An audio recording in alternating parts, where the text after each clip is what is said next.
Welcome back to the Next Level Life podcast. I'm excited for today's episode. I have brought a beautiful friend on who I met in LA and previously in Arizona from the dinner series. Shannon Weinstein, thank you so much for joining me on the podcast today. Thank you. It was so nice to meet you in person finally. I know, right? Like after meeting you, so many years in the mastermind for so many years, and then to finally see you in person, I'm like, I know this person. Yes, I got to see the bottom half of you. Yeah. It was awesome. Well, I'm excited to have you on the show finally. We're going to be talking all things money. Money is one of my favorite conversations to have. And I like to really explore it to take the taboo out of it, really. Like so many women that I work with and so many women in business in general have some aversions towards money, and it prevents them from really growing. So just to dive in before we explore your background, I'd love to hear your take on why money is so taboo. Why is it taboo? I think it's because we haven't really learned how to use it as a tool. We've only seen damage it can do if we've only been exposed to imagine if you had like a hammer or another saw or a screwdriver, anything that you see down on your tool bench. You've only ever seen it used to destroy things or to hurt people. You think that that's a weapon that will be used against them. And you start associating that with negative actions or with destruction or death. That's kind of what happens to people when they associate money, because money is a tool. Money is neutral. It's who's holding the money and what's the intention for the money. And if you start associating money with those negative things, it's just because you've had negative experiences in the past with it, but it doesn't mean that's an absolute truth about what it's there for. So I think that's a big part of the taboo, is just the experience that we've allowed ourselves to have with money and how we've seen it used. My goodness. Best way to start off the podcast. That was absolute fire. And I love that you explored it from that perspective, because it's so right. Like when you actually start to look at it from using it as a tool, it can serve the growth of your business. It can serve the growth of your life. It can allow you to do so many things and give you the freedom on opportunities that you want. But we've got to actually be okay with actually addressing our attachments to money and be okay with actually looking at our numbers for us to actually grow through it. So to dive in, I'd love for you to tell us a little bit about your background and what it is that you do and how you help entrepreneurs with their money. Absolutely. So, by my trade and my education, I'm a CPA, which in America is a certified public accountant, which means I'm able to do all sorts of things from audit a business to do taxes. I'm an expert in accounting and finance. But most of all, my favorite thing is what I actually do for entrepreneurs, which is I serve as a fractional small business CFO. And what I do is I help entrepreneurs turn their data into decisions and actually generate insights from their numbers so that they can actually read the story their numbers are trying to tell them. And I always say that's always a story your numbers are trying to tell you if you are willing to listen, but you keep changing the damn channel. You have to listen to that AM radio. It's boring. Yep. It's not as good as Taylor Swift, but it will tell you some good stuff that you need to know. So that's how I phrase what we do, is we try to translate that story for business owners so that they can actually start using money for decision making instead of just reacting to it. My goodness, absolute truth right there. And I feel like it's a completely different way of looking at it, because I think people have so much negative connotation around money that they're so fearful of actually looking at their numbers and what it's going to tell them about them, when really what it's telling them is actually about the health of their business and where they're going. And I have a similar perspective around business in general. Like our business is absolutely sharing data with us all the time. And if we're not taking the time to actually look at that data, we can't make educated decisions of where we're going to take things or what's working and what's not working. And I think sometimes we get into our businesses from a labor of love or something that we're really passionate about, and we don't consider it from an actual business perspective. And so I love that. It's like really looking at your numbers from a completely different perspective. And so I'd love to know what part of what you do that you love the best. I love it when the reframe happens, when people realize the power that is in the numbers. And as you were saying that, I was thinking of this kind of analogy where it's like what we assign to weight on the scale. And we do self-worth based on I weigh X, I am fat, therefore I am lazy, I am out of shape, I am this, I am that. And we talk down to ourselves about our own bodies. And then we look at the data, and sometimes we don't even look at the data. We don't go to the doctor. We don't do the weigh-in. We don't look at what things are happening. And then we're surprised when we get sick. And I say, all we're trying to do here for your business's sake is just make sure it doesn't get sick, and just make sure we can identify when the temperature starts to rise and you have a fever. What do we do when we have a fever? We take medicine, or we go drink more juice, or we start getting more rest. That's data. So are you willing to just look at the thermostat or look at the thermometer and say, that's telling me something about what I should do next, right?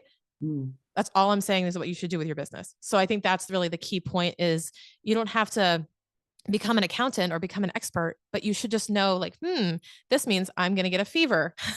I should probably go drink some orange juice and I should probably go lay down, or I should probably put a wet cloth on my forehead, right? We have these actions that we do based on data. We just do the same thing in business.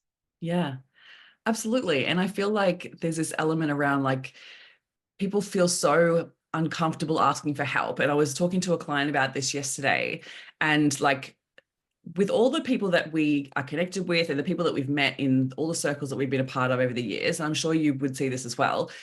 Successful entrepreneurs, successful business owners are not scared to ask for help. They're not scared to put their hand up to be like, I don't understand this. Can you tell me what this means? Right? I don't Yes. know how to do this. Can you fix this? I don't know how to do this. Can you teach me how? And I was Yes. actually using an analogy around like Richard Branson. And he was like, I've always been the dumbest one in the room. And he's like, there was a time when I was, I think he said he was like in his 40s or something, where he was sitting in a boardroom and someone was talking about their finances and he didn't know the difference between gross and net. And Mm-hmm. someone took him out of the room and was like, can I just explain to you the difference between gross and net? Because I don't think you really understand this. And he was like, yes, please tell me. I don't know what they're talking about. And I think that, Absolutely. right, that willingness to actually go, you know what? I don't get it. Don't expect myself to get it. I'm not going to beat myself up not knowing it. Can I just get some help so then I don't get sick? Like I just love that, and allow yourself to actually be in the room with people that know, so then you can actually be making an educated decision and move forward. Yeah, asking for help is crucial. And I think asking for help, that was a function of your self-awareness of what you do not know. And you have to shed the ego that's telling you you should know this. No, you shouldn't. If you haven't asked before, then you shouldn't know it. If you've never sought out the knowledge, then everything that we know is a function of our experience or our knowledge that we've sought out because we've been educated or that we've been conditioned, or our parents have told us or someone's told us. But we're not all afforded that luxury of somebody explaining those things to us in a way that we can understand. So there's absolutely nothing wrong with asking for someone to do that for you if you feel like that's something that you need in order to be successful. 100%. Yeah, I agree with you. I say this all the time with sales as well. It's exactly the same situation. People think they get into business and think that, oh, because I'm passionate about what it is that I do, that I should know how to sell. And I'm like, if you've never learned sales, if someone has never broken down the process of sales and taught you how to sell effectively, how do you expect yourself to know? Like, you can't just learn from some, Instagram influencer, like what they're doing and try to copy it. No, it's not the way. Yeah, You need no, to you learn the can't just process like grab first. a unicycle and the trapeze and be like, I'll try. No, You could, but you might you're get not injured. supposed to know that. You're not supposed to know that. If it was that easy, we'd all do it. You're not supposed to know that. There's training. Yeah, so true. And it's so funny because I ran at a little event recently with a group of my masterminders, fresh masterminders, and there was a girl in the room that she actually asked someone about finding an accountant because she was like, I really need someone to help me with my numbers, because she's like, I know nothing. And I Mhm. actually like celebrated her. I was like, this is awesome. Like, it's great that you don't know it. It's great that you're willing to actually find out this information, especially at her stage. She was like, I think she's like maybe only a year in. And I'm like, you need to know this. Like, if you want to grow your business, you need to know this and you need to be willing to actually learn it. So I just love that opportunity to actually know that that's that self-awareness to know, okay, now I need to explore this.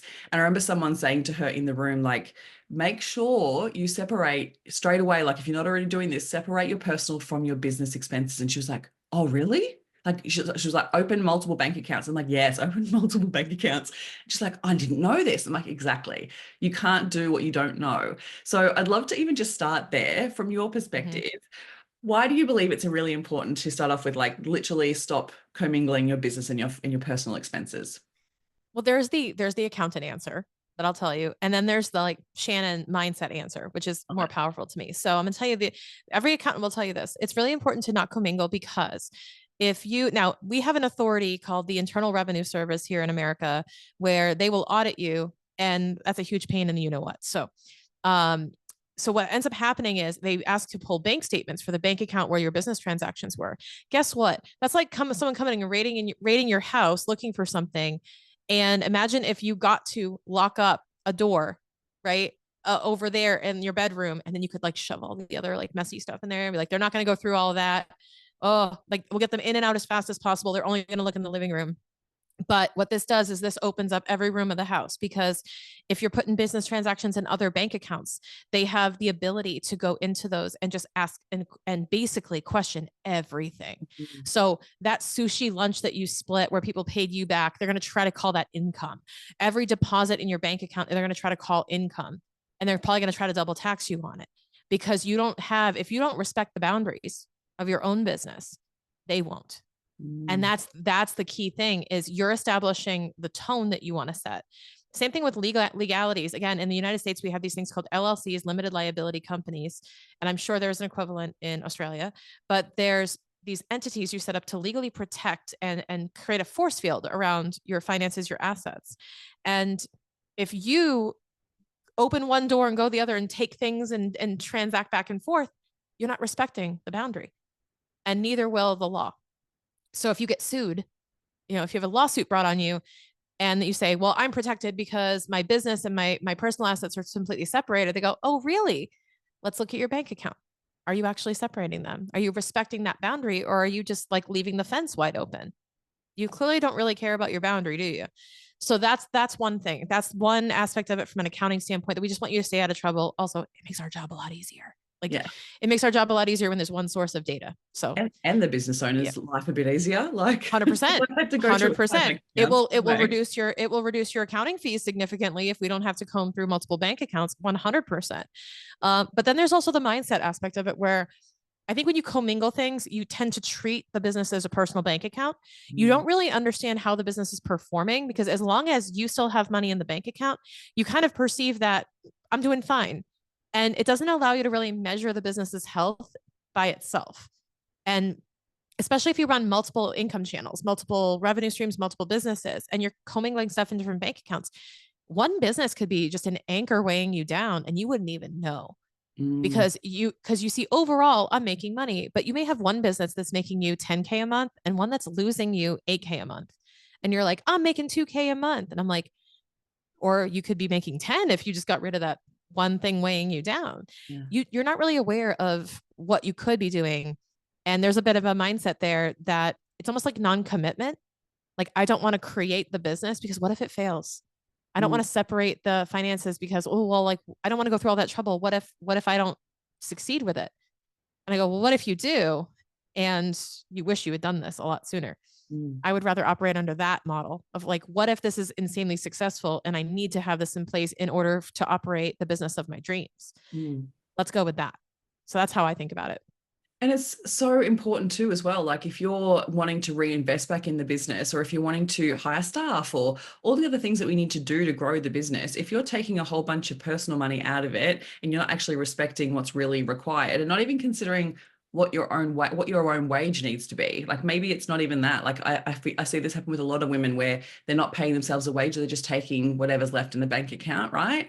And then they don't know then whether they're actually growing, how much money they're actually making. And it makes it very hard to then decide, well, can I afford to get a team member? And then they end up working themselves into the ground because they think they can't, but they haven't actually done the numbers to actually go, well, hang on a minute, every single month I seem to be paying myself around this amount of money. How about I just create a little boundary and set that as my wage every single month and make that happen? And I know as we, like in our country, like when we set up a company, you have to do that. Like it's actually a requirement, which is so good discipline wise for people to be forced to do that. But before that happens, there's a certain threshold. Once you hit that, you have to change to a company. But before that, you don't have to do that. So there's elements around that people kind of it just gets all mixed in, and that they prevent themselves from actually being able to invest back in their business. And I think it's like, let's just look at the clear information the business is actually sharing with us so we can learn from it, make positive decisions. Otherwise we just get stuck in the same roller coaster, right? Like you just don't know what's actually happening in your business. Well, that, and you're going with the tides. Like you have no control over where you end up if you just allow yourself to passively go along with, well, whatever happened to my profit this month is what I take out. No, what if I take out this and it's my job to make enough money to support the business and that wage that I want to pay myself?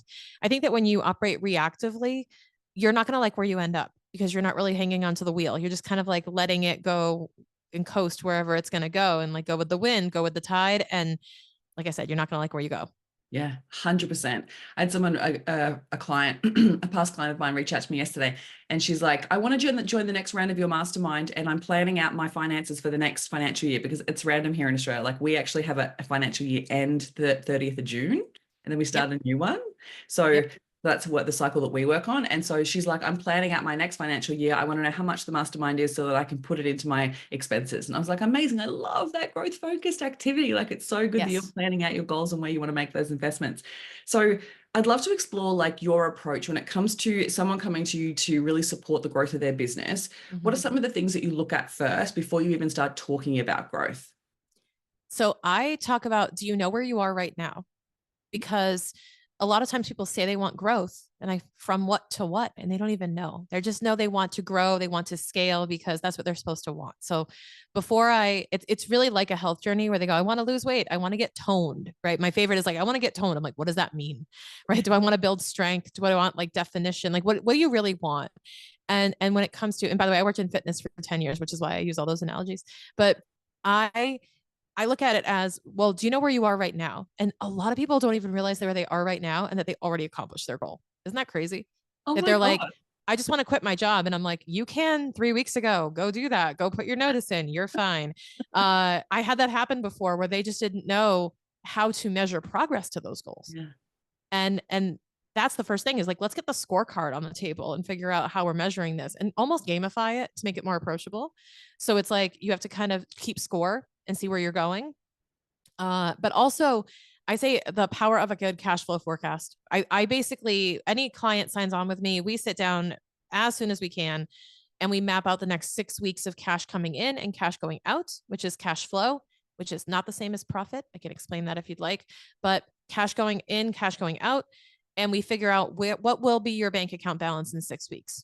I'm not Miss Cleo or some psychic, but I can tell you this is where you're going to end up in about 6 weeks. We can do this. We start with 6 weeks because you can kind of see it's like one whole month of expenses and you can start looking up, when does that bill come in? When do I pay my credit card bill every month? What day is this due? When do all my invoices come in typically and people pay me, right? Timing all of that and figuring out, I can invest in a new hire in this month or in this week or whenever based on when it makes the most sense and you have the most in the bank account. So you can start planning and mapping those out and plotting them in your plan. And it gives you so much peace of mind knowing it's all part of the plan. You don't Mm. have to wonder, when am I going to do this or how am I going to do this? It's like it's all in the plan. You have the plan. And it really helps you set good sales goals, which I know you're passionate about. If you know how much you have to sell in order to accomplish your other goals, it's way easier to accomplish that because you're not aimlessly just selling, saying, Yeah. I hope I get a sale. You're like, I must sell 3 of this package by the end of next month, period. Then you go, what will it take to do that? How many leads do I need? How many emails do I have to send out? How many podcasts do I have to go on? How many? Cool. And that translates into 3 clients. Great. I'm going to go do those things. Now you're super focused. Mm. So it really kind of starts with having that plan, that future focus plan, and being able to know what your cash flow is going to look like. 100% agree with you. And I feel like one of the other goals I see a lot with women is they're like, oh, I just want to be able to replace my old corporate job amount, right? And that Mm-hmm. I often see as well, where they're like, they're doing it and they hadn't realized that they're actually doing it. Mm-hmm. Yep. And they just haven't really reset goals. Like, do you notice that as well? Like that people just don't Mm-hmm. set goals. They don't really work towards next key pieces. Like I feel like one of those things like hiring team, a lot of people just keep themselves stuck because they just don't know when is the right time to hire a team and they haven't actually looked at their numbers to determine the right time. And Yep. they just think that they can't afford it based on their numbers, but they're frivolously spending or they're just like taking money out of the business so much without considering their growth. Yeah. I think they have goals, but they haven't connected the goals to a measurable Mm. data point. So like I have this goal. I think that person knows that they want to quit their job, but they don't know what that means in terms of the numbers or how to keep score that they're winning that game. If you don't keep score, how do you know if you won? Mm. So I say you won, you just haven't been keeping score. So you have to say like, my goal is to win the game. Great. What's your score? I don't know. Well, then how do you know you won? It goes back to that logic of, if you're not looking at your numbers, then you're not allowing yourself to know how far along you are toward your goal. And you might be surprised one way or the other with where you end up. So that's why it's just so important to connect your personal goal to something financial. So I had a client actually that did this. She said, I want to send my daughter to private school. I said, great. How much does that cost? And she said, $20,000 a year. I said, okay, great. We figured out that another 20K a year of take home equated to about 10K a month of revenue. So we said, okay, we need an extra 10K a month. She happened to be selling high ticket recurring revenue. And she goes, that's one client. And I was like, do you know how much you're going to love that client? If that client represents to you, that Yeah. one client that comes in is like, we got to send like Annie to public or to private school because of you. And that's a really cool thing to connect the behaviors and your actions every day to your personal goals and say, we did that. We did that. Now we've realized it was only one client. I've had another client where they realized that they had to sell 3 or 4 or 10 of something, but you have that number to Mm. operate off of. And then now you can clearly say, if you go to a coach like Christine, or you go to someone else and say, what's your goal? And it's 10 more recurring clients by October. If someone tells you that as their goal, it's like, awesome. Yeah, we can make that Instead happen. of like grow, scale, Yeah. you know what I mean? The generic terms, it's like, what does that mean to you? Now you can quantify it, and now you can make it really tangible and specific. So now you can focus on doing that one thing. And I think it also takes the fear out of like once you have hired as well, like because if you're Yes. fearing like, oh my God, I've now got it. Like one of the biggest things I see is that women are like, oh, it's that commitment of like, I have an Yeah. employee, you know, I have to pay their wage every single month. Like before it was Yeah. just me. And so it's easy for me to take a little bit of a pay cut, but I can't do that to a team member, right? And so Yeah. even forecasting in that way to consider like, oh, how many do I need to sell in order to actually cover the wages of my team? So I feel like we're continuing to progress. It changes the way that we look at our business, and we're much more proactive in the way that we take action within our business. I think it's, yeah, really worthwhile looking at it from that perspective.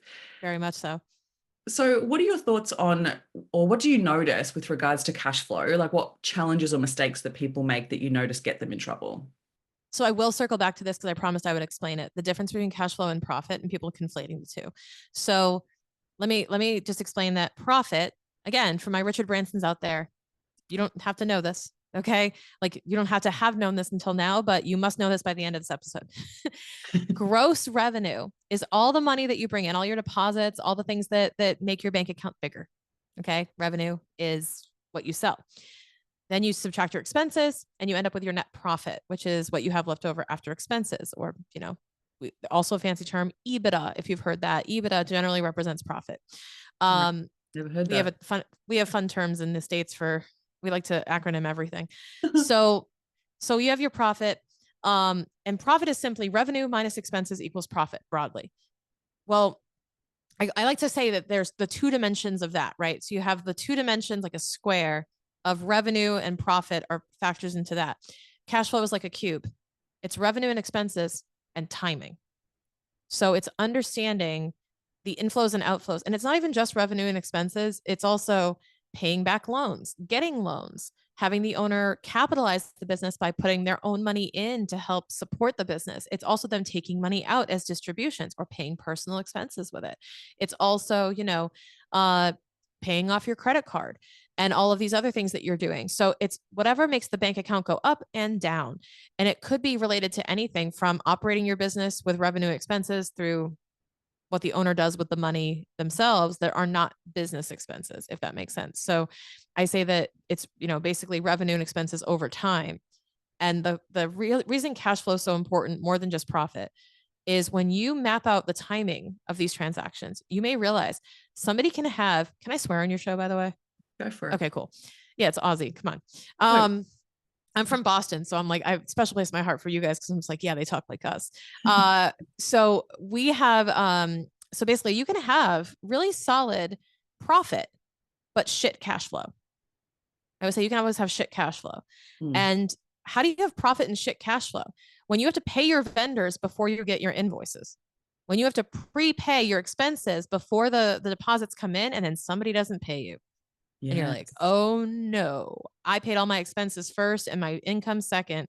So what we try to teach people is accelerate the inflows, decelerate the outflows. Don't pay off your credit cards early. I know, my fellow Enneagram 3s, type A people, I know you want the early pay discount. I know, but like if something bad happens and you can't make payroll, but American Express or MasterCard or Visa got paid on time, you're going to feel pretty bad. So I always say that you should always prioritize accelerating the inflows and paying your outflows as slow as you can, unless your cash flow is super, super healthy and you can afford that time gap. And I thank you so much for fleshing that out. I think it's so key for everyone to know. Mhm. And I feel like, so one of the things I always say to my clients as well is don't be afraid to actually contact the companies of where your expenses are coming from. And if you need to change dates of expenses of when you've got to pay things to really support your cash flow, like it's one of the Yeah. best places you can absolutely do that to support that. Because what Yeah. I see is that when it dips below and it creates this scarcity response, right? And we get stuck in this fear, and then you're running your business from a place of desperation or fear, which does not serve the growth of your business at all. And so, if your cash flow is causing that, because that can happen, where you're literally like all the expenses go out and you've got nothing left in your bank account for 2 weeks, and then all the money comes in and you feel like flush with cash, and then you like go and spend it. Like it's just literally that roller Yeah. coaster. So, don't be afraid to contact those, go into the website with the subscriptions and change the date and contact the companies that you're working with and change the date if it's going to work best for your cash flow, because you can do Yeah. that and it actually supports the growth. And they would rather you change the date and pay on time than have to contact them and be like, oh, sorry, can't pay for another 5 days. Like work out what's going to be best for you and your business and support or make those changes so it actually supports your cash flow. Do you agree? 100%. Or if you're going to, hey, I'll pay early, but I need a discount. Yeah. Or because then you can accelerate the outflow, but a lower magnitude, Mm. right? So now you're actually better off, more profitable. So you just have to know your priorities of where you want to be and be able to manage that. That's a great tip too, is like always and you can also negotiate with your clients too, hey, we're going to bill you on the first of every month, or whatever it is on the same day of every month. So you get your inflows in early and then slowly pay out all your outflows. That's what we do. Also, I had this past quarter, I had a scare where I had a really low bank balance because I had hired people, I had invested a lot upfront in different things, but I was also in that lull in between getting client payments. I get paid twice a month by my clients, and I was in that like second week Yeah. waiting for that second payment to hit in. Everybody knows how it feels like the day before payday where you're like, I need that paycheck to hit. That's how I felt. But I also looked at my cash flow forecast and I said, it's part of the plan. I'm going to be, I'm going to have 5 figures in my bank account tomorrow. And then I'm going to have this and then I'm going to have that. And I said, we're back on track. But I knew how temporary it was because I was Yeah. empowered by that data. And I think if I had lived in that world of just reacting to my bank account balance, I would have had such a scarcity mindset. I would have been panicking, but I Mm. had no panic because I said, this is temporary. This is one day in between these two, points Yeah. where the bank account's just going to show this, and that's okay. Love that. What are some of the things that your clients say to you once you work all this out for them? What are some of the surprising things that they say or the awarenesses that you create that make them go, oh my God, like this is easier than I thought, or what was I doing before? Yeah, it's funny because the narrative is just like, oh my God, this is really, I was way overthinking this. And I'm Yeah. like, yeah, yeah, nine times, if overthinking was a sport, I would be in the Olympics. I completely understand. I've been there. I think that people overthink because they think that they're not qualified to understand this stuff. And I go, actually, it's super easy. I mean, you just had Mel Abraham on the show. Mel's my mentor, and he's one of the best people at demystifying all this money stuff into like simple habits. And it's so true. And me on the business side, I just say, our goal is just to make more than we spend. That's it. That's pretty simple. There's only a couple of ways to do that, and that's lower your spending or increase what you make. So, it's a pretty linear plus Yeah. and minus. It's not some algebraic calculus equation from high school. It's really easy, but the hard part is the discipline, and the hard part is the self-awareness. It's like eating. The calorie deficit and work out. It's not that hard. Eat your broccoli, do a burpee. That's how you lose weight. Eat your broccoli, do your burpees. Nobody wants to do that though. I'm not It's doing a burpee. simple. Yeah, no. It's simple, not easy. So money is simple, but it's not easy. But Mm. it gets easier the more you go do it because it becomes part of a habit and it becomes second nature. So if someone tells me to go do like 10 push-ups, I'm like, ugh, that sucks. Like the first time you do it, 30, 60, 90 days later, you're like, I can bang that out no problem. Yeah. And you get stronger and you feel good about it, right? Like it's, Right. It's the reps. It's all yeah. in the reps that you put in.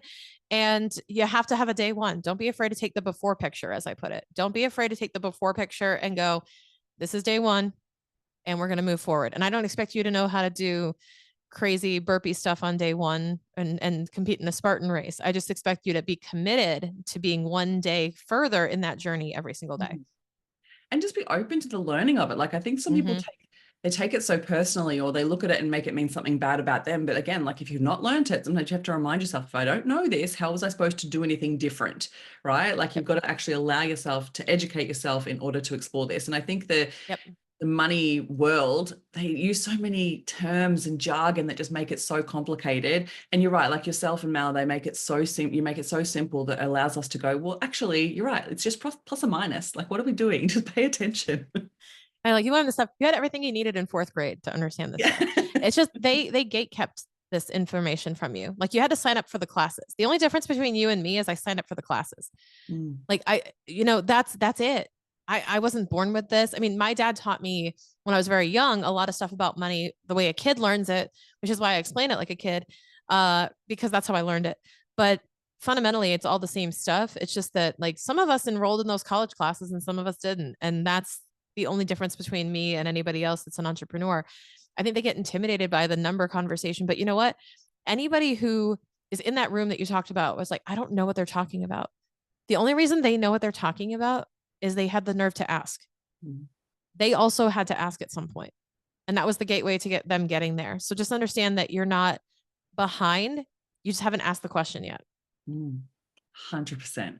I always say to my clients, I always tell the story around when I first started my business. I come from like a business development background. Like I Mm-hmm. understand the numbers, like I understand all this. I still had some fear and money mindset stuff around it Yep. as well. I had all the conditioning around being in school and not doing really well at math and all of that type of story.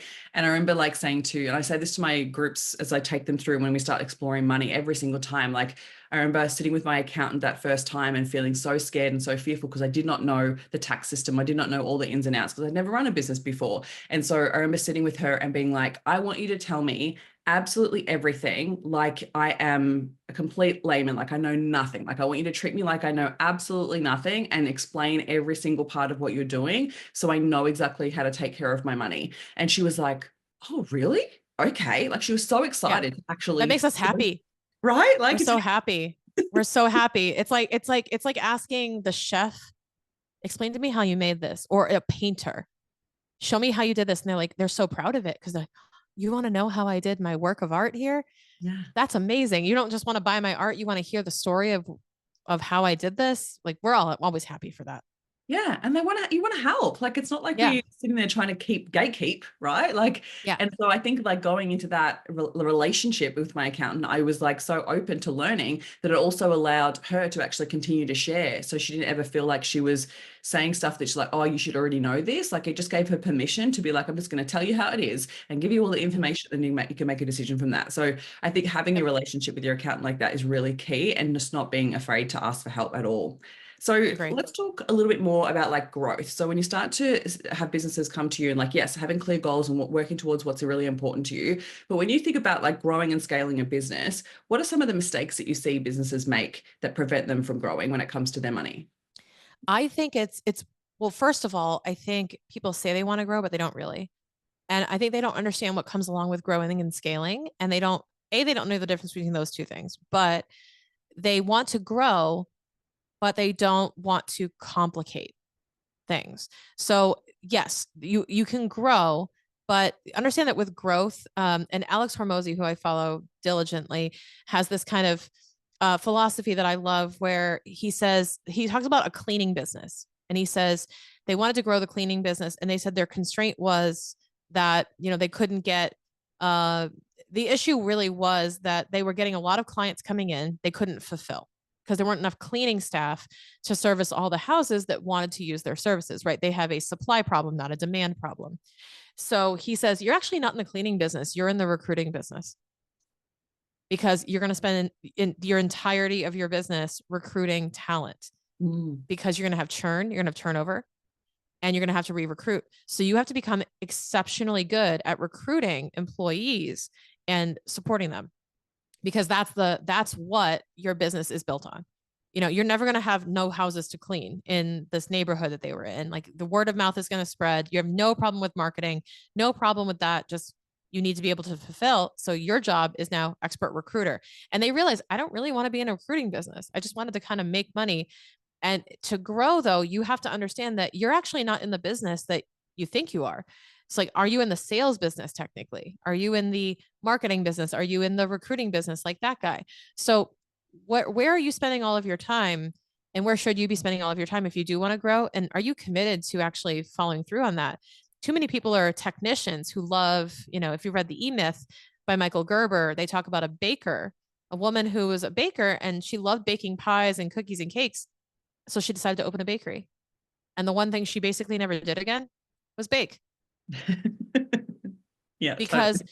she was too busy doing the orders and the inventory and the ingredients and the quality checks and the machine fixing and all the other stuff that goes on in a bakery. And it's like, your job is bakery owner. Your job is not baker. Mm. And that's a very different job description. So I Yeah. think that most people want to grow, but that you have to understand what commitment comes along with that and who you need to become as the new owner of that business. And it's okay not to grow. It's okay. If you have a very solid, profitable business that cash flows for you and you're accomplishing your goal, that is okay. As you talked about with Mel, probably about the money machine. If you have a solid flow into your money machine, that is great. And you don't have to want for anything more. You don't have to. But if you do, you just have to understand what comes along with that. Yeah, you're so right. And I see this as well with people who go to that next phase and they want to hire a team, but they're like, oh, I don't actually want to manage. Like, I don't want to be a leader. Right. And Right. it's so interesting. And it's like, you're right. Like with that stage, you actually do, your role is going to change and you need to be conscious of that and be aware of what that's going to look like. And also recognize that you're going to have to be a really good leader to support the growth of the business. So you're supporting Yep. a team. And a lot of people just don't want to do that, whether that's been from past experiences or lack of education, because they just don't know how to be a good leader. I think I Mm-hmm. have a lot of fear around it. But you're right. Like, it's like you need to explore what that actually looks like. And even just finding other businesses that are similar and look at their different growth structures and actually go, well, what's actually going to work well for me? Because like, I've got a client that she recognized that she didn't want to be a leader, but she wanted to grow. She really did want to grow the business. And she knew that that would mean that she'd have to really hire a team. And so she was like, well, I actually need to get a high level leader in that actually supports my team, that we work closely together. But she wanted to really still work with clients. It just like lit her up. And she was so inspired by working with the clients that she was like, I still want to have, 2 or 3 days where I'm working on the business with the clients, and then other times that I'm working on the business, and then I just will have a leader that comes in and supports that. And I was like, amazing. Like, you can absolutely create that. Just be Absolutely. conscious of your role still needs to change slightly, because it's your business and that leader is still going to need leadership from you. So it's like, you can't just delegate. And I think that's one of the other things when it comes to money. A lot of people just go, oh, I don't know it, I don't want to learn it, you deal with it, and they just literally Yeah. hand off all their money. I'd love to hear your thoughts on that. Yeah. Like, a certain expansive part of the business where you're like, that's okay, or where Mm-hmm. are you like, no, I'd be across it every single time? Yeah. It's one of those things where you can outsource, you can hire people. And I've had plenty of bad hires in my business's lifetime. So I can speak to this from experience. And I'm kind of talking to myself 2 or 3 years ago and saying, okay, they're supposed to be experts. Yes. But, you know, if you run a restaurant and you hire a cook, they better damn well know how to use a frying pan and an oven and a stove, right? But they don't know your recipes. You're still responsible for setting the tone of culture and giving them the SOPs, giving them the recipes that they have to follow, and outlining your expectations of them, because the expectations they carry in with them are only as good as the expectations their former boss had for them. And you have no idea who the hell that is. So it's kind of like dating, where you say, I really have to set the tone for this relationship. I don't want to borrow the rules that you had in your prior relationship and bring them over here. That sounds terrible. We have to establish that we have this relationship now, and these are the ground rules, right? And these are the expectations we have of each other. And no, that is not sexy talk. I know that. But when you bring somebody in as an employee, this is what you have to talk through: is here are the expectations of the job role. And and you have good interview questions, right? It's like, what would make you quit a job? And vice versa. I'm gonna tell you what would make me fire somebody. And I think that conversation has to happen of like, what would make you leave? And that, putting that out in the open is great. But when we talk about leadership and we talk about money and we talk about spending money on people, I say they don't always come batteries included, guys. Depending on what unless you're spending top dollar for decade-long experienced people, you can't hire a VA overseas and they don't come preloaded with batteries. I jokingly say that and say they're going to need a lot more hands-on guidance. They're going to need a lot more puppeteering from you in the short term, especially until they get to know your business. So you're not really going to buy back a lot of your time. You're going to be spending your time training them, Mm. hopefully for a return on that time later. But the best thing you can do is just really establish that cash flow and then hire the top talent that really can run with vague instructions, because they can help you craft the policies and procedures too along the way, and they know how to do that. So I'm kind of an advocate for investing in top talent where it really matters, anybody that's customer facing or a core part of your product, and then outsourcing at first some of the more ancillary operational roles like admins and bookkeepers and stuff like that. Yeah, awesome. Awesome. I'd love to know your take on, like, as we start to expand, because we talked about like growing and having those goals and like talking about cash flow. Is there anything else that we need to be conscious of when it comes to growing? Now, I know that there's a difference between growing just to keep the business and growing to actually sell the business. So I'd love to hear your take on the core things that you would look at if someone's wanting to just continue to grow and keep making money. Is there anything else other than cash flow we need to be conscious of? Yep. And secondly, when it comes to actually growing to sell? So I love this because this is now I'm borrowing this analogy from Alex Hormozy, but it was a perfect analogy. And I had this thought already, but I can't claim it because he did such a good job of explaining it. So, okay. If you're thinking about, I'm thinking about selling my business, right? Or you might be thinking, I just want to scale my business, but I don't want to sell it because I want to grow it and I want to have this business forever. It's my baby, it's my passion, whatever.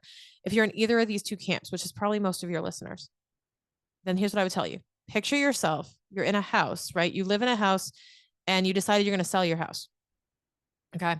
What do you do to prepare the house to be sold? You fix it up. You repair all the things. You paint all the little scratches. You redecorate. You minimize things. You declutter and you clean it all up. And it smells beautiful for all the visitors that are going to come in and look at it. And then what do you think to yourself? It's actually a nice house. It's actually a really nice house. I think maybe we should just stay here. I think I just didn't like all the clutter and all the stuff and all the association I had and the stress of it. Like, this is actually really nice. Maybe we should stay. You always have that. Eventually you sell your house, but you always have that little bit of like, house looks real nice. Kind of a shame we're getting rid of it. You have that moment. No matter if you're going to sell the house or you're going to stay in it long term, you do the same things to it. You make it sellable and you make it something people want to keep, because a business worth selling is one worth hanging on to, because it's cash flowing, it's high value, it's high reliability. So that's the biggest thing, is just operating. You could be operating under either of those two goals. You have the exact same homework assignment. Make it look like a sellable business. Love it. And so then when it comes to, like, I know that you love talking about this, building to actually sell and the key things that come into play with that. What are some of those things that we need to be conscious of? Because I know that some people have no clue when it comes to those considerations. Like, what are we fixing up? What do we need to look at? Yeah. Well, for one, you have to have stable revenue and cash flow. Monthly recurring revenue is great. You just want to show that you're reliable, that your business is reliable and structured and stable, where if the owner walks away as well for 2 or 3 weeks, it doesn't suffer greatly. So there's a sales machine running. There's an operations machine running and fulfillment running, where it's basically hands off. Or you could really install any human being with, any warm-blooded human can come and push the buttons and understand how it works. And they could install themselves as the CEO or the operator of the machine. So if the machines are all working well, then it doesn't matter who's pushing the buttons, as long as the process is there. So having good SOPs is key. It's really about having strong financials, which means a high profit margin and high cash flow, but also it's about reducing risk that you're over reliant on certain customers, over reliant on certain channels of income, over reliant on your founder to go out and sell every little customer. The fact that you're starting from zero every single month, if you have to make 30 sales a month just to get by, and then you want to take a month off, guess what? No sales. And that's going to suck. So it's more about the monthly recurring revenue and establishing yourself as, hey, this is a machine that is making me money. And I'm just tinkering with the machine, putting the cogs in place, and it can run with or without me, preferably with me right now, because we all have ego and we think, oh, well, it can't run without me. I love running my business and I love building it. I'm still in the build, but when that thing is truly a machine, it can be transferable. And that's when it's really valuable. Oh, so good. I'm so glad that you shared that. And so many things I want to take away from that. I recently had a conversation with my coach a little while ago, about a month ago, and we were talking about scaling my business and where I want to take it. And one of the things that really came up for me was that similar, in a way that I was like, okay, so what do I love about what it is that I do within my business, and what are my roles, and what am I actually responsible for within the business, and then what are my team responsible for, and like, can I take breaks, and actually all of that, like I am able to do that, which is amazing. I love my business and all the recurring revenue that I have. But then there was elements of like, well, actually for me to scale, I can't keep doing more and more of what it is that I do. Otherwise I'll burn out, right? I can't keep coaching all the time. I'll absolutely burn out. And so there was this element around it of like, oh, there's this one part that I absolutely love doing that I want to keep doing, but I can't do it at scale. So she was like, you're going to have to hire someone to actually come in place and do this. And I was like, but yeah, but I'm really good at that. And she And you was can like, train them.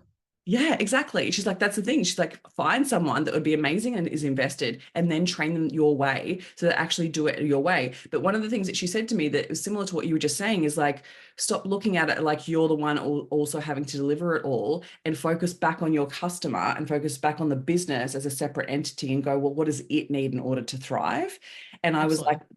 it's a whole different way of looking at it, right? Because I was like, oh, the business really does need another team member in this space to do this role, because it cannot thrive without that. And so rather than going, oh, but that's what I'm really good at, I can look at it from the perspective of that's actually really going to serve my clients in such a massive way, because then I can stay with really high level clients and actually support them in a way that supports them beyond what anyone else can do within the business. But it's also, I'm not the only one doing that, Mm-hmm. right? And I think that that's one of the things, it's that ego shift of like, I had to like put Yeah. that aside to be conscious of like, okay, so how can I continue to actually serve the growth of the business, serve my clients in a really massive way, but actually not have to do it all myself. And I think sometimes we can get caught up in, because I was like, I know I need to hire, but I'm really not sure who or what I need to hire. So it was a really good way of thinking about that. So get your house in Yeah. order. I love that. Yeah. And the language you use too, Christine, like circling back to like one of your first questions was why do we separate all this stuff? And why do we separate personal and business? I said, because you want to have the mindset and start talking about the business like it's a different person.